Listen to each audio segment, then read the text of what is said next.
دا رب العالمین دنیا کې د انسان را لګل او د انسان دنیا کې وسول دا یو خاص مقصد لري. ادم ټول ته معلومه ده چې رب العالمین قرآن کې دې موضوع ته ډیر زور ورکړی دی چې دا خلک او دا انسانان او دا پیریان هغه خپل لوی رب وپېژني او د هغه بندګي وکړي. قرآن کریم کې سورۃ الذاریات کې رب العالمین فرمایي وما خلقت الجن والانس الا ليعبدون. انسان او پیره چې دا ما پیدا کړی صرف د خپل بندګۍ لپاره مې پیدا کړی. مخصری خبره پکې دا ده چې دا انسان د همیشه لپاره په بندګۍ کې بلګي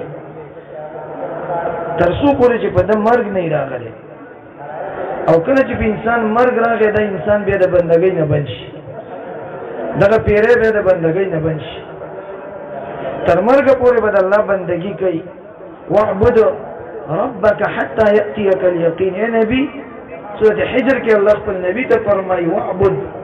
د رب العالمین بندگی کوا کوا کوا حتى يأتيك اليقين تر څو چې ته مرګ نه راغی. کله چې ته مرګ راغی داغه نه خو به بندگی نشي. د خبرې مقصود می دا ده چې دا خو معلومه خبره ده چې بندگی نه پیدا وي، لیکن زمون شیطانی وسوسې مونږ ته دي چې روزه ده الله بندگی پکې خډې راوکړه، لیکن د روزي ورځ ختمه، روزه میش ختمه، روزه نور ختمه، د رب العالمین د بندګۍ نم بندېدل دا زمونږ د نفس ډیر غټ نقصان دی او ډیر د تاوان والا خبره ده. ولې دی روزه کې تا ته غني اعلان وشه چې ته نور معاف شوي، د روزي په اخر کې تا ته نور اعلان وشه چې بس ته نور بندگی مکوه. دا خود شیطانی وسوسه ده چې بعض خلکو ته چولې او بعض خلکو ته چولې کیږي چې دومره بندگی ته وکي بس دې تعالی ډیره او بس ته د حد ته ورسېدلې چې اوس اخوا کته بندگی ونه کې هم کافي نه ورو. دا بندگی به موږ تر مرګه پورې کوو. قران کریم کې د دې خلکو بدی بیان شوی ده چې کوم خلک ستېمه پورې لټېمه پورې لګوندې عمل څه وخت پورې وکي او مقصد دا چې بس دا مال کافي دی او نور پسې نه کوي. همدا ډیر دی. اوس زمون ډیرونه به داسې کوي چې بل را روان رمضان ته انتظار کوي. هم مونځ به هم پرېږدي، جوماتونو کې ستاسو خیال و دې ورځو کې په بازارونو کې به په جومات کې ځای نه و چې وختي به ورنه لرې تا ته به ځای نه میلاوېده، لیکن اوس د نننۍ ورځې نه تاسو شروع وکړئ په بازار کې به د هغې د دومره نقصان به محسوس کړي چې ته به حیران شي او تعجب به وکړي چې راته ښکاري دا مونځ او عبادت زموږ د دې مسلمانانو دپاره صرف ګنې دا په روژه کې. ډیره د افسوس خبره بله ده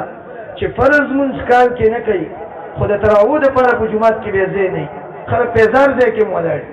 سره د دې نه چې هغه نفل دی او فرض مونځ دا ډېر ضروري دی.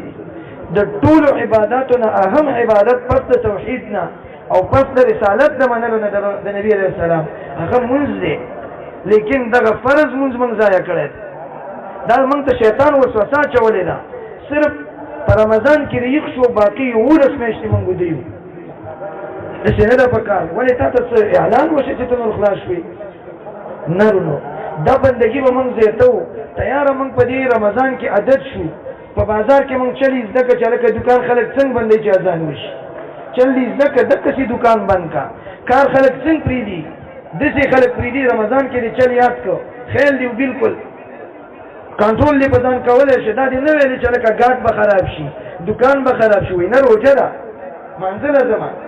دوکان کې به دې قرآن نغستی او تلاوت به دې کاو. دا دې نه ویلې چې لکه په دې ګاټ خرابېږي. اوس هغه دوکان کې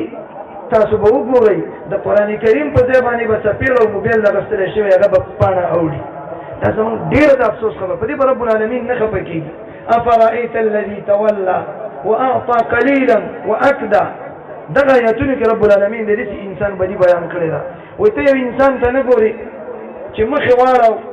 واعطى قلیلا لږه غوندې ورکړی وکړه او باقي بند شي. د ورکړه نه مراد یوازې صدقه نه ده، اعطاله مفعول نه ذکر کړی. علما په دې خبره پوهېږي. هر څیز د وسه پورې مې مال ورکاو مال یې بند کړ، صدقه مې کوله صدقه یې بنده کړه، فرض مانځه ته به جمع لته هغه بند کړ، د یو مسلمان سره به احسان کاوه هغه بند کړ، ګاونډي سره به احسان کاوه هغه بند کړ، د ملګري خیر به ساته هغه بند کړ، یو چا به ورته سخته خبره وکړله پروا به پرې نه ساتله هغې بنده کړه اوس پروا نه کوي اوس خو بس روژه ختمه شوه هغه چې یوه کنځله کوي د څلور کړي هغه چې هسې سترګې راسلیږي د پې وختي ورغلی نه څنګه چې رمضان کې کنټرول وي همدغه شانه اوس لري آینده ټول کال کې ځان کنټرول کړه ایله دې ټریننګ وکړو ایله عادت شوې دا نفس بې ته مه خرابوه ډېره خواري دې پرې وکړه روغه یوه میاشت خواري دې پرې وکړه د شپې دې په 3 بجې راپاڅوو هغه د شپې دې په 3 بجې رب العالمین ته ودراو ماسخوتن دې په نفلو کې او تراوو کې قیام اللیل ته ودراو د رب العالمین ښایسته ښایسته بندګانې دې پرې وکړي د سهار د واله تر د پېشمني نه واله تر د نور پرېوتو دې پورې دې پرې خوراک ونه کړو سکاک دې پې ونه کړو د ګناه نه دې پې بند کړو ورسره خوله دې پې کنټرول کړه سترګې دې کنټرول کړې غوږونه دې کنټرول کړو دومره ته عادت کړو روغه یوه میاشت پې تا خواري وکړه او د هغې نه پسې داسې په اسانه باندې پرېږدي په اسانه یې مه پرېږده دغه ترقي ورکړه تیار عادت شوی دی تاسو ګورئ زمونږ دا خېټې عادت شوې دې سره اوس غرمه چې زمونږ روټۍ ته زړه نه راځي سکاک ته هم زړه نه راځي دې ورځو کې ولې دا موږ روغه میاشت عادت شو اولنو روجو کې به سړي غرمې ټیم کې وږی کېده یا به تنده راتله سوچ مونږ د اخري روجو کې د چا نه و چې ګنې غرمه هم لا څوک ګنې روټۍ خوري څنګه دې عادت کړه ښایسته دې عادت کړه لکه څنګه چې د روټۍ نه په بندولو عادت کړی دی دغه شان دې د ګناهونو نه په بندولو عادت کړی دی همدغه شان دې د الله بندګۍ ته ودرولی دی د الله په بندګۍ دې عادت کړی دی په تهجد دې عادت کو ته وګوره په دعاګانو دې عادت کو د روژه ماتي په ټیم کې دې دعاګانې کړي دي دغه شان د پېشمني په ټیم کې دې دعاګانې کړي دي د ورځې به جومات ته راغلی او تلاوت سره دې عادت کو په دعا سره دې عادت کو کله چې یو بدپلار په خپل بچي یو استاد په خپل شاګرد خواري وکړي او هغه یو لارې ته برابر کړي او بیا دغه شاګرد یا دغه بچی کله خلاف کوي که دا پلار او دا استاد دې سخت خفه کېږي دا ما ورسره دونه خواري وکړه روغه یوه میاشت سره د ځم راځم داسې کوه او داسې کوه او د هغې باوجود داسې په اسانه باندې دا وړي خفه شي ځکه شان موږ دا نفس په ده موږ ډېره خواري وکړه د الله په توفیق باندې چې الله موږ سره مدد وکړو او روغه روژه زموږ ښایسته ووته د فرض مونځ پابند شو د جمع پابند شو د نوافل هم پابند شو د تلاوت هم پابند شو د اذکار هم پابند شو د دعاګانو هم پابند شو د صدقاتو سره عادت شو د خیرخواهۍ سره عادت شو د غصې د کنټرول سره عادت شو اوس د خپل نفس داسې په اسانه باندې ایله کوه مه چې پړی روالې ورپرېږدي او زه چې په خپله مخه دې خلک داسې مه کوه دغه آیتونو زورن هم دته متوجه کېږي او د کاله پورې به دې دا نفس بیا خرابي ډېر به دې پته نه لګي آینده رمضان کې به درته بیا موقع میلاویږي نه به میلاویږي اوس دې تیار عادت کړی دی نو بس همدقسې یې وساتې دا مې یو خواست او دا زمونږ ټولو ته شیطاني وسوسه دا ده چې ته به ویل ګرې بس روژه ختمه عبادات ختم دا یوه